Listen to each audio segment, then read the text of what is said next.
ಗುರುಗಳೇ.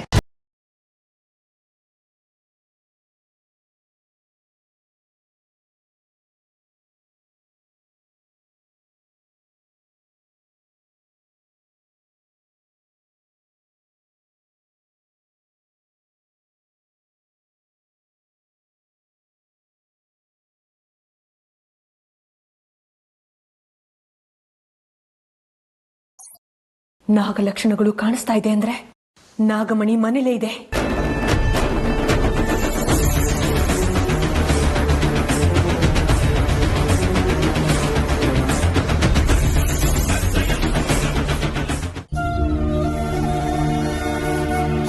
ಬನ್ನಿ ಗುರುಗಳೇ.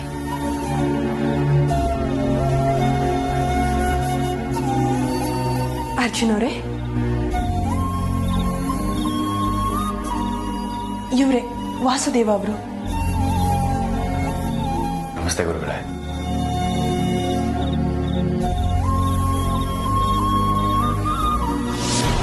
ಅರ್ಜುನ್ ಅವರೇ, ನಿಧಾನ, ನಿಮ್ಗೇನೂ ಆಗಿಲ್ಲ ತಾನೇ?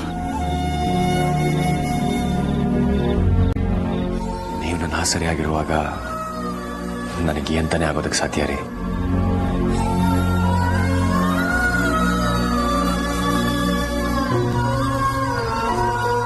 ಆಹಾ, ನಿಮ್ಮಿಬ್ಬರನ್ನ ನೋಡ್ತಾ ಇದ್ರೆ ಕಲಿಯುಗದ ರಾಧಾಕೃಷ್ಣರ ಜೋಡಿ ತರ ಇದ್ದೀರಾ. ಸಾಕ್ಷಾತ್ ಶಿವ ಪಾರ್ವತಿನೇ ನನ್ನ ಕಣ್ಮುಂದೆ ಬಂದು ನಿಂತಿರೋ ಹಾಗಿದೆ. ನಿಮ್ಮಿಬ್ಬರ ಜೋಡಿ ಸದಾ ಹೀಗೆ ಇರಲಿ, ಯಾರ ಕಣ್ಣು ತಾಗದೆ ಇರಲಿ. ಗುರುಗಳೇ, ನಿಮ್ಮಿಂದ ಎಷ್ಟು ದೊಡ್ಡ ಉಪಕಾರ ಆಗಿದೆ ಅಂತ ಮನೆಯವರೆಲ್ಲ ಹೇಳಿದ್ರು. ನಾನು ಪ್ರಜ್ಞೆ ತಪ್ಪಿ ಆಕ್ಸಿಡೆಂಟ್ ಆಗಿ ಬಿದ್ದಾಗ ನನ್ನ ಆಶ್ರಮದವರೆಗೂ ಕರ್ಕೊಂಡು ಹೋಗಿ ಚಿಕಿತ್ಸೆ ಕೊಟ್ಟು ಅಮೃತ ಅವ್ರ ಜೊತೆಲೆ ಸಂಜೀವಿ ತರೋದಕ್ಕೆ ಸಹಾಯ ಮಾಡಿದ್ರಿ.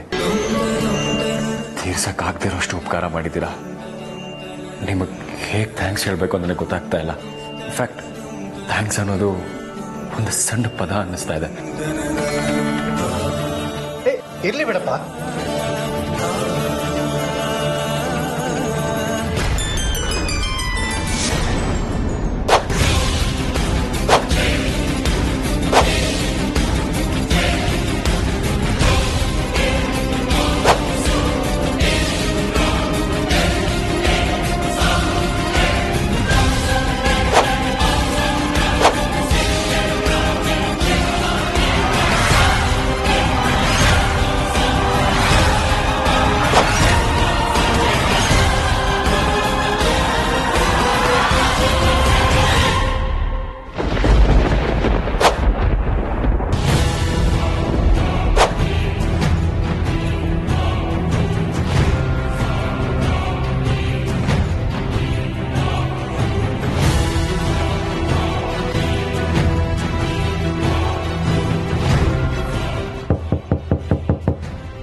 ಯಾರು?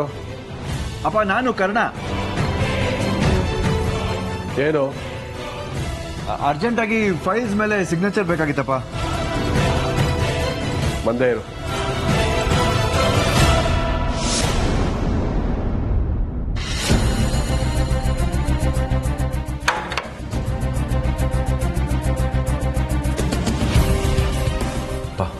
ತಗೊಳ್ಳಿ. ಸಾರಿ ಅಪ್ಪ, ಆಡಿಟ್ರು ಕಾಲ್ ಮಾಡಿ ಅರ್ಜೆಂಟಾಗಿ ಫೈಲ್ಗಳ ಮೇಲೆ ನಿಮ್ಮ ಸಿಗ್ನೇಚರ್ ಬೇಕು ಅಂತಂದರು. ಅದಕ್ಕೆ ಡಿಸ್ಟರ್ಬ್ ಮಾಡಬೇಕಾಯ್ತು.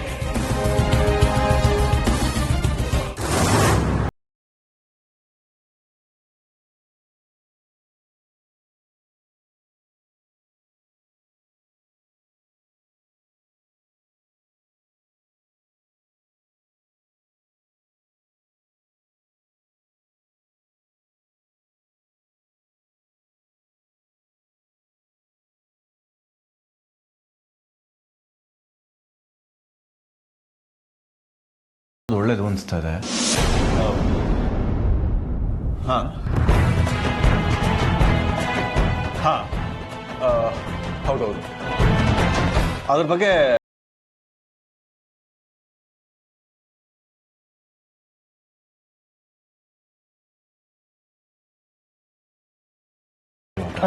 ವಾಸುದೇವ್ ಬಂದ್ರೆ ಅವರು ಆ ವಿಷಯನೇ ಹೇಳೋಣ ಅಂತ ಬಂದೆ. ಅದನ್ನು ಮರ್ತೆ ಹೋಗ್ತೇವೆ ನೋಡಿ.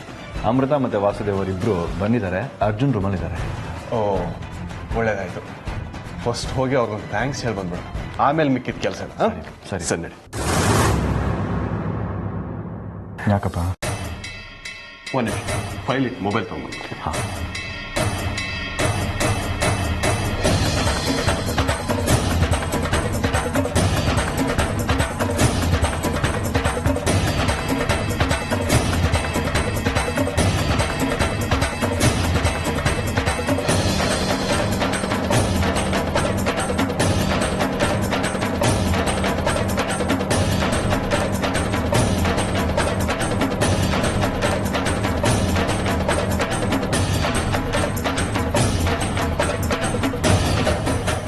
ಗುರುಗಳೇ,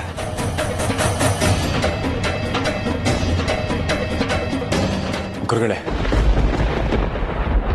ಯಾಕೆ ಯಾವಾಗ್ಲಿಂದ ಈ ಮಾಲೆನೇ ನೋಡ್ತಾ ಇದ್ದೀರಾ? ಇದರಲ್ಲಿ ಅಂತ ವಿಶೇಷ ಏನಿದೆ? ಏನೂ ಇಲ್ಲಪ್ಪ. ಈ ಮಾಲೆ ನೋಡ್ತಾ ಇದ್ರೆ ಸಾಮಾನ್ಯ ಮಾಲೆ ಥರ ಕಾಣ್ತಾ ಇಲ್ಲ, ಅದಕ್ಕೆ ಇದನ್ನು ನೋಡ್ತಾ ಇದ್ದೆ. ಇದ್ರಲ್ಲೇನೋ ವಿಶೇಷ ಇದೆ ಅಂತ ನನಗೆ ಅನಿಸ್ತಾ ಇದೆ. ಎಷ್ಟು ಸುಂದರವಾಗಿದೆ ಅಲ್ವಾ ಇದು? ಒಂಥರ ಪೂಜನೀಯ ಭಾವ ಬರ್ತಾ ಇದೆ. ಮನಸ್ಸಿಗೆ ತುಂಬಾ ಹಿತ ಕೊಡ್ತಾ ಇದೆ. ಯಾವುದೋ ಒಂದು ಆತ್ಮೀಯ ಭಾವ ನನ್ನನ್ನು ಕಾಡ್ತಾ ಇದೆಪ್ಪ.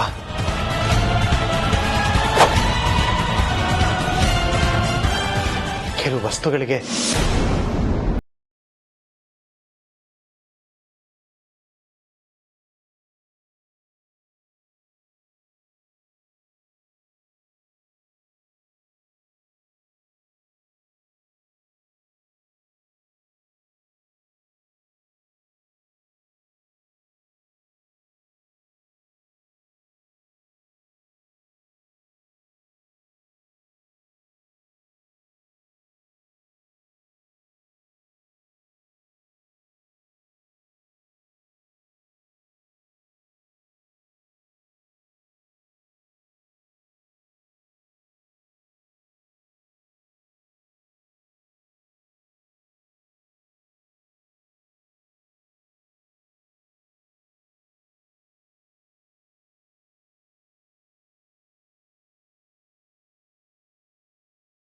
ಹಾಕ್ತಿದ್ಯಾ?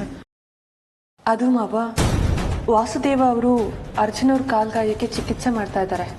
ಅವ್ರು ಚಿಕಿತ್ಸೆ ಮಾಡುವಾಗ ಯಾರೂ ಇರಬಾರ್ದಂತೆ, ಅದು ಅವ್ರ ನಿಯಮ ಅಂತೆ. ಏನು ನಿಯಮನ?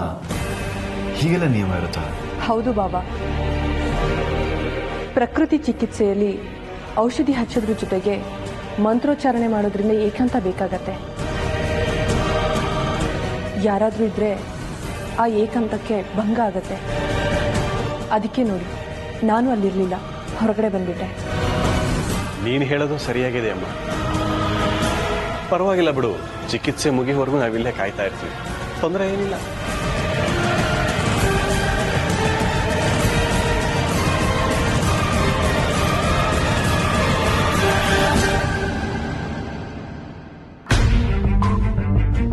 ಮಿನಿ, ಮಿನಿ, ಅಡುಗೆ ಮನೆ ಕೆಲಸ ಎಲ್ಲ ಮುಗಿಸ್ಬಿಟ್ಟು ಒಂಚೂರು ಮಾರ್ಕೆಟ್ಗೆ ಹೋಗೋಣ, ಬರ್ತೀಯಾ?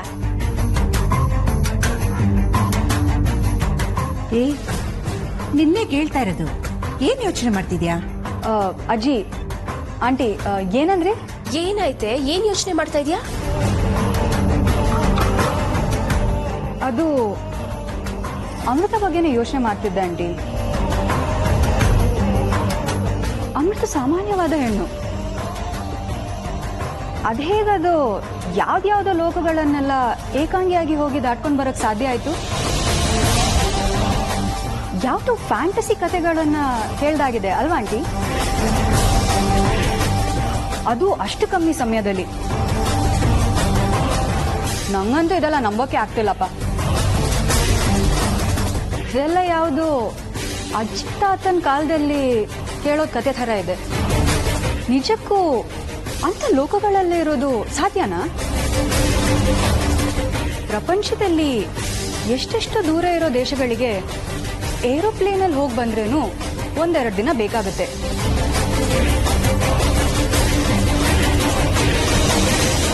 ಅಂಥದ್ರಲ್ಲಿ ಕಾಲ್ನಡಿಗೆಯಲ್ಲಿ ಅಷ್ಟೊಂದು ಲೋಕಗಳನ್ನೆಲ್ಲ ಒಬ್ಳೇ ದಾಟಕ್ಕೆ ಹೇಗೆ ಸಾಧ್ಯ? ಇದೆಲ್ಲ ಯಾವುದೋ ಕಟ್ಕತೆ ಇರ್ಬೋದು, ಅಥವಾ ಅಮೃತ ನಾವ್ ಅನ್ಕೊಂಡಾಗೆ ಸಾಮಾನ್ಯವಾದ ಹುಡುಗಿ ಅಲ್ಲ, ಯಾವುದೋ ಅಗೋಚಾರವಾದ ಶಕ್ತಿ ಇರೋಳು ಇರ್ಬೋದು ಅಲ್ವಾ ಅಜ್ಜಿ? ಮನುಷ್ಯರನ್ನ ಬೇಕಾದ್ರೆ ಕ್ಷಮಿಸ್ಬಿಡ್ತಾರಂತೆ, ಆದ್ರೆ ಶತ್ರುಗಳಂತಿರುವ ಅನ್ಯ ನಾಗಗಳನ್ನ ನಾವು ಯಾವತ್ತೂ ಕ್ಷಮಿಸೋದಿಲ್ವಂತೆ. ನಿಮ್ ಮಾತಿನ ಪ್ರಕಾರ ನಮ್ಮ ಅಮೃತ ನಾಗಿಣಿನ? ಮೇಲ್ನೋಟಕ್ಕೆ ನಮ್ಮ ಅಮೃತ ಸಾಮಾನ್ಯಳಂತೆ ಕಂಡ್ರು ಕೂಡ ಅವಳು ಸಾಮಾನ್ಯಳಲ್ಲ. ಸಾಮಾನ್ಯಳಂತೆ ಇರುವಂತಹ ನಮ್ಮ ಅಮೃತ ಅಸಾಮಾನ್ಯವಾದಂತಹ ಗುಣ ಹೊಂದಿರುವಂತವಳು. ನೋಡಿದ್ರ ತಾಯಿ, ನಮ್ಮ ಅಮೃತಳಿಗೆ ಯಾವುದೋ ವಿಶೇಷವಾದ ಸಹಾಯ ದೊರೆತಂತಿದೆ. ಅವಳು ಒಂದೊಂದೇ ಲೋಕವನ್ನ ಆಕಾಶದ ಮಾರ್ಗವಾಗಿ ದಾಟ್ತಿರುವ ಸೂಚನೆಯನ್ನ ಈ ದೀಪಗಳು ನಮಗೆ ಕೊಡ್ತಾ ಇದೆ ತಾಯಿ. ಮಿನಿ, ಮೇಲ್ನೋಟಕ್ಕೆ ಕೇಳೋದಕ್ಕೆ ಇದೆಲ್ಲ ಅಸಾಧ್ಯ ಅಂತ ಅನ್ಸ್ಬಹುದು, ಆದ್ರೆ ಭಕ್ತಿಗಿರೋ ಶಕ್ತಿನೇ ಅಂಥದ್ದು ಕಣೆ. ಮನ್ಸ್ ಮಾಡಿದ್ರೆ ಏನ್ ಬೇಕಾದ್ರೂ ಸಾಧ್ಯ ಅಂತ ತೋರ್ಸೋದಕ್ಕೆ ಇದೊಂದು ಉದಾಹರಣೆ ಅಷ್ಟೇ. ಅದಕ್ಕೆಲ್ಲ ಅಗೋಚರವಾದ ಶಕ್ತಿ ಇರಬೇಕು ಅಂತಲ್ಲ. ಬದುಕಿನ ಬಗ್ಗೆ, ತನ್ನವ್ರ ಬಗ್ಗೆ ಪ್ರೀತಿ ಕಾಳಜಿ ಇದ್ರೆ ಸಾಕು. ನೀ ಹೇಳೋದು ನಿಜ. ನನ್ ಸೊಸೆ ಸಾಮಾನ್ಯವಾದವಳಲ್ಲ, ಅವಳಿಗೆ ಆ ಪರಮೇಶ್ವರನ್ ಕೃಪಾ ಕಟಾಕ್ಷ ಇದೆ. ಅದಕ್ಕೆ ಇದೆಲ್ಲ ಮಾಡೋದಕ್ಕೆ ಸಾಧ್ಯ ಆಗಿದ್ದು. ಹೊರಗಡೆಯಿಂದ ನೋಡೋರ್ಗೆ ಇದೆಲ್ಲ ಅಷ್ಟು ಸುಲಭವಾಗಿ ಅರ್ಥ ಆಗೋಂಥ ಸತ್ಯ ಅಲ್ಲಮ್ಮ. ಅವೆಲ್ಲ ಅನುಭವಿಸೋರಿಗೆ ಮಾತ್ರ ಅರ್ಥ ಆಗೋ ಸತ್ಯ ಕಣಮ್ಮ. ಹೊರಗಡೆ ನಿಂತು ನೋಡೋರ ನಿಲುಕಿಗೆ ದಕ್ಕೋದಲ್ಲ. ಮೀನಾಕ್ಷಿ ಹೇಳಿದ ವಿಚಾರದ ಬಗ್ಗೆ ನಾನು ಯೋಚನೆನೇ ಮಾಡಲಿಲ್ವಲ್ಲ. ಅವತ್ತು ಗುರುಗಳು ಯಾಕೆ ಆ ರೀತಿ ಹೇಳಿದ್ರು?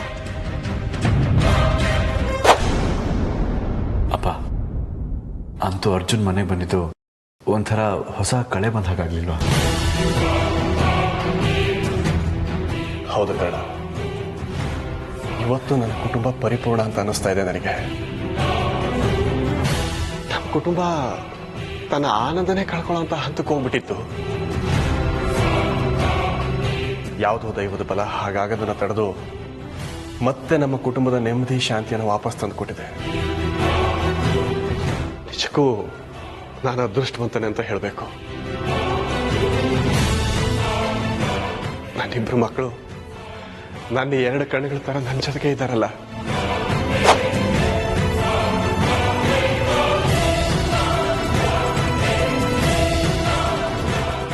ಖುಷಿ ಕಣ.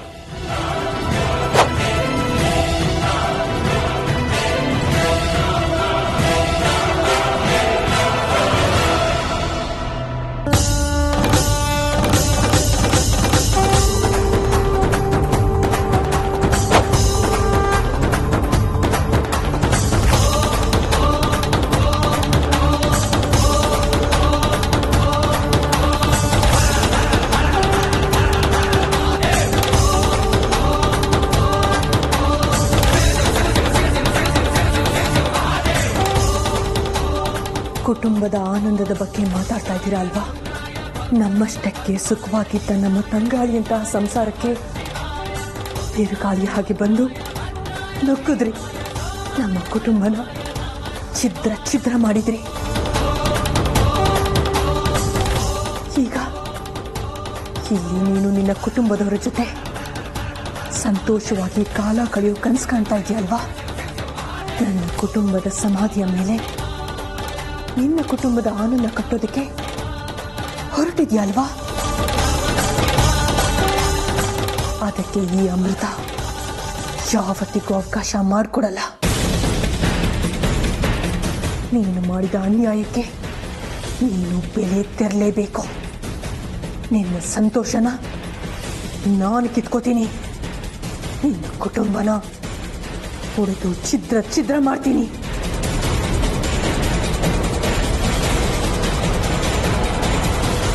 ಅಮೃತ ಅವರೇ, ಬನ್ನಿ ಒಳಗೆ.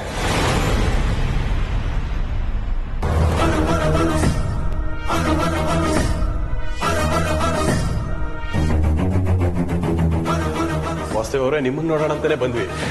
ನಮ್ಮ ಅಮೃತಗೆ ತುಂಬಾ ಸಹಾಯ ಮಾಡಿರಂತ ನೀವು.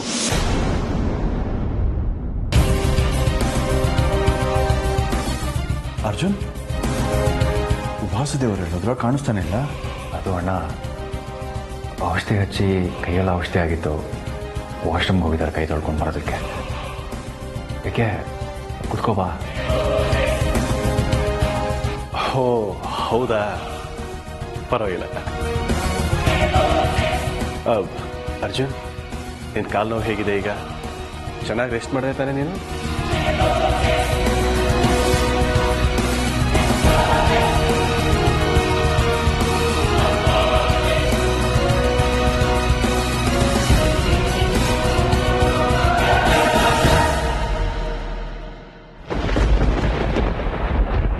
ಅರ್ಜುನ್ ಕೊಡಲಿರೋ ಆ ಮಾಲೆಯಲ್ಲಿ ಏನೋ ಒಂಥರ ಸೆಳೆತಾ ಇದೆಯಲ್ಲ. ಅದನ್ನು ನೋಡ್ತಾ ಇದ್ರೆ ನನ್ನ ಪತ್ನಿ ನಾಗರಾಣಿ ನೆನಪಾಗ್ತಿದೆ. ಯಾಕಿರ್ಬೋದು? ನಾಗರಾಣಿಗೂ ಆ ಮಾಲೆಗೂ ಏನಾದರೂ ಸಂಬಂಧ ಇದೆಯಾ? ಅಥವಾ ನಾನು ಮರೆತು ಹೋದ ಗತಕಾಲವನ್ನ ಆ ಮಾಲೆ ನನಗೆ ನೆನಪು ಮಾಡ್ತಾ ಇದೆಯಾ? ನಾನು ಕಳ್ಕೊಂಡಿರೋದನ್ನ ಹುಡ್ಕೋಕೆ ಇಲ್ಲಿ ನನಗೇನಾದ್ರೂ ಸಹಾಯ ಆಗತ್ತಾ?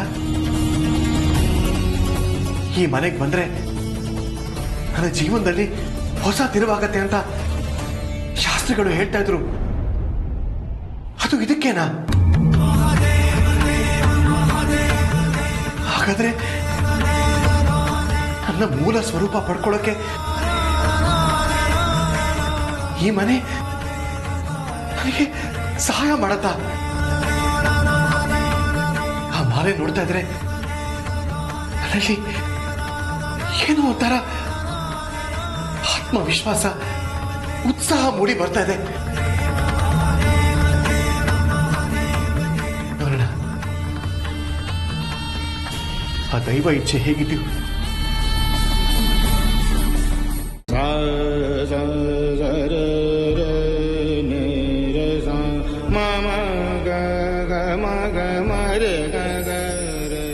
ನಾಳೆಗೆ ನಮ್ಮ ರುದ್ರ ಸತ್ತು 1 ವರ್ಷ ಆಗುತ್ತೆ. ನಾನೆಷ್ಟು ಬೇಡ ಬೇಡ ಅಂದ್ರು ನನ್ನ ಮಾತು ಕೇಳದೆ ಅನ್ಯಾಯವಾಗಿ ಆ ನಾಗಡಿ ಸೇಡಿಗೆ ಬಲಿಯಾಗ್ಬಿಟ್ಟ. ಆದ್ರೆ ಅವಳಿಷ್ಟಕ್ಕೆ ಬಿಡೋಳಲ್ಲ. ಆ ನಾಗಿನಿ ಸೇಡು ಇನ್ನು ಪೂರ್ತಿ ಆಗಿಲ್ಲ. ಖಂಡಿತವಾಗ್ಲೂ ಅವಳು ಈ ಮನೆಯವ್ರಿಗೆ ತೊಂದರೆ ಕೊಡಕ್ಕೆ ಒಂದ್ ಜಾಗದಲ್ಲಿ ಇರ್ತಾಳೆ. ಇಲ್ಲ, ಇನ್ನು ನಾನ್ ಸುಮ್ಮನೆ ಇರೋದು ಸರಿಯಲ್ಲ. ಹೇಗಾದ್ರೂ ಮಾಡಿ ಆ ನಾಗಿನಿ ಸೇಡಿಂದ ನನ್ನ ಕುಟುಂಬದವ್ರನ್ನ ಉಳಿಸ್ಕೋಬೇಕು.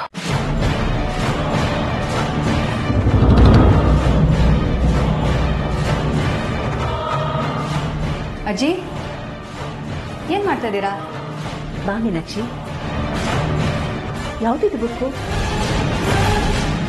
ಏನಿಲ್ಲ, ಅದೇ ಅಮೃತ ಅದು ಯಾವುದೋ ಕಾಳಿಂಗ ಲೋಕೆಲ್ಲ ದಾಟ್ಕೊಂಡು ಬಂದ್ಲ ಅಂತ ಮಾತಾಡ್ತಿದ್ರಲ್ಲ. ನಂಗೂ ಈ ಹಾಗಳ ವಿಚಾರದಲ್ಲಿ ತುಂಬಾನೇ ಕುತೂಹಲ ಇದೆ. ಬಿಡುವಾದಾಗ ಇದ್ರ ಬಗ್ಗೆ ಪುಸ್ತಕ ಎಲ್ಲ ಓದ್ತಾ ಇರ್ತೀನಿ. ನೋಡಿ ಈ ಪುಸ್ತಕ, ಒಬ್ರು ಮಹಾ ಋಷಿಗಳು ಬರ್ದಿ